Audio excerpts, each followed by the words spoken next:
Primetime News welcomes you on the first Tuesday of August. Good evening and thanks for joining me. I'm Salima Shimwefeleni Masipa. We commence in the Windhoek High Court, where activist and businessman Michael Amushelelo has been instructed to secure a legal representative in the matter in which the state has seized his assets and property in relation to his forex activities. This order came after High Court Judge Raymond Maasdorp postponed the matter to 31 August 2023 to allow Amushelelo to secure a legal representative. More on this story in this insert. Michael Amushelelo's assets were frozen in 2019 due to fraud allegations in relation to his activities as a forex trader.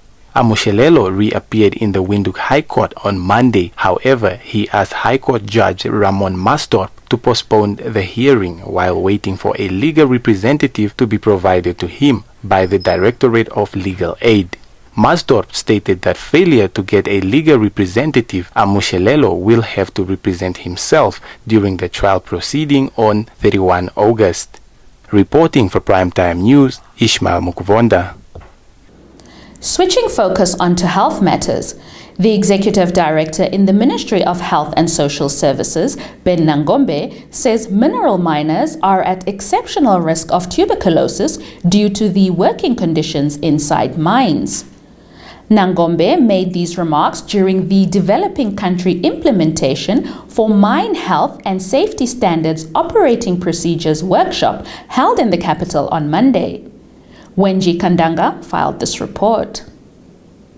Executive Director of the Ministry of Health and Social Services, Ben Nangombe, said the reason mineral miners are at exceptional risk is that the working conditions inside the mine create a high-risk environment for TB transmission, resulting from confined and poorly ventilated environments conducive to transmission. Nangombe, however, said that an intergovernmental health organization called the East, Central and Southern African Health Community has developed 4 generic standard operating procedures to improve health and safety in the mining sector. The ED added that although the most common risk factors attributed to TB infections are HIV, malnourishment, excessive alcohol intake, smoking and diabetes mellitus, some progress has been made. Nangombe also indicated that TB continues to be a burden amongst people living with HIV and AIDS, and as a result, the World Health Organization ranked Namibia in the 9th position globally as a country with the highest TB infection. Onto a cautionary note. The Roads Authority has announced the reclosure of the Ausenker Roshpina District Road 212 due to wet and slippery conditions following rain received in some parts of the Xaras region. The Road Authority on Monday noted the road is currently deemed unsafe for road users. The Roshpina Ausenker Road was previously closed on 29 June, also due to flooding. Members of the public are urged to make use of the alternative route of Ausenker Noordoever Keetmanshoop Awas Roshpina until further notice. The Roads Authority also urged the public to take the necessary precautions when driving in wet or foggy conditions, as well as to report any obstructions or hazardous conditions on the national road network. Switching attention to the Oshana region, where police on Monday made a disturbing discovery consisting of a lung, black leggings, a white sheet, and a t-shirt buried near the Ongwediva cemetery. More details in this insert. The Namibian police force unearthed the shallow grave at Omatando No. 1 after receiving reports from the community about suspicious activities near the bushes close to the cemetery. Oshana Community Affairs Officer Inspector Thomas Ayambo told Nampa on Monday a similar incident occurred last week when another shallow grave with a heart and lung was uncovered by the police. According to Ayambo, the police have taken the lungs and the heart to the police mortuary for examination to determine whether these organs belong to an animal or a human being. Investigation into the matter are ongoing. Stay tuned for the business segment.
Welcome to the Primetime Business segment, where business and economics are topical.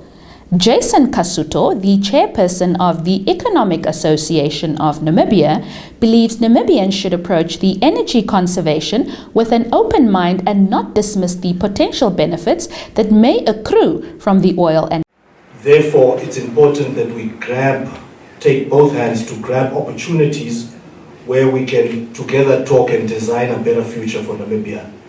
So, what we always say, it's important that we actually start to own our problems, but also own the process towards solving our problems. Therefore, if the oil and gas industry brings some promise, let's open it up and engage. Let's also not shy away from real conversations, such as the energy mix, transition, and shared infrastructure. Namibia has both a hydrocarbon or oil and gas endeavor to pursue, as well as a climate change endeavor to pursue. Both can actually coexist and be done. Large companies internationally and otherwise that will be attending, and we said if international participants are coming, then definitely we would like them to make financial contribution, because whenever they attend conferences, they do pay up for those conferences. However, 60% will be available for civil society and Namibians. Now it's like, me as a Namibian, how do I end? It's very, very challenging to make a decision as to which Namibian makes it if many of us are there. And therefore, yes, there will be a registration, and that registration will require you to kind of identify what is your interest and what is your contribution. We would like people that are in the room to make significant contribution. And if you are not in the room, of course, we are looking forward for your participation online. So yes, like we have mentioned, the 16th and the 17th, we are looking forward to hosting you. Will we be at Safari or Country Club? Safari. We will be at the Safari Hotel. Onto the extractive sector. Swakop Uranium has outperformed its production target in the first half of 2023 by 10%, which should now see the mine reach its annual target production earlier than expected. The company, in a report, revealed that at 2,426 tons, the 2023 half-year uranium production represents a 45% increase compared to the same period in 2022. Isabel Bento filed this report. The mine's executive vice president, Irvin Simata, in a recent press release said the significant improvement in uranium production is supported by a very strong mining and milling performance year to date, which are 29.6% and 20.2% up respectively compared to the same period in 2022. Simata said while achieving production volume safely appears highly possible, emphasis remains on cost-prudent areas such as water and electricity, where unplanned maintenance accelerated implementations of plans to mitigate the adverse impact of water supply challenges and typically experienced in the successful execution of multi-million-dollar maintenance plans on both plant and mining equipment. He added that the Swakop Uranium is confident to achieve and exceed benchmark reliabilities of assets to sustain current performance, and uranium production is expected to meet and exceed budget production guidance. Additionally, the company envisages spending an additional $290 million in the second half for the construction of a demonstration heap leach plant meant to unlock future uranium production potential, particularly in low-grade ore. Reporting for Primetime News, Chokonia Nehemia. This brings us to the end of our top news segment for tonight. Let's take a look at how the weather conditions are likely to pan out throughout the country in the weather forecast.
Welcome to Sport Planet, the segment that unpacks all things sport for you.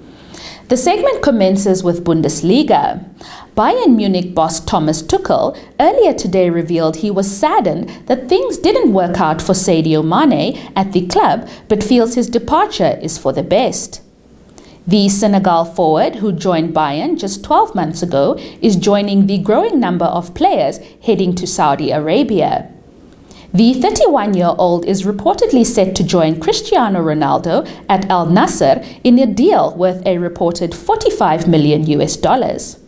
Personally, I have a very good relationship always with him. This will stay. So this was pretty much the last talk. It was kind of sad. We had a long hug, but we had both a smile on our faces, and we assured ourselves to keep the good relationship. It's not personal from his side. I can totally understand that he feels hurt. I feel also not happy if things like this happen. It always leaves something that we didn't bring it to the full potential, which is my job also and my responsibility. So it's always a kind of a sad moment. But in this particular situation, it was the best solution to den Knoten zu entfernen, like that. Part ways. To untie the knot. On to the FIFA Women's World Cup. Nigeria women's football coach Randy Wildrum-After says the team is destined for something special at the Women's World Cup, reaching the last 16 and a likely clash with England. The Super Falcons confounded expectations by beating co-hosts Australia 3-2 on the way to progressing unbeaten from one of the toughest groups at the tournament. A 0-0 stalemate against Olympic champions Canada, the stunning Australia win, and then another goalless draw on Monday against already eliminated Ireland put Nigeria into the knockout stage. Stay tuned for the Sports Roundup.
On that note, we have come to the end of Tuesday's newscast. Many thanks for watching. Do make a date with us again tomorrow for another fresh edition of Primetime News.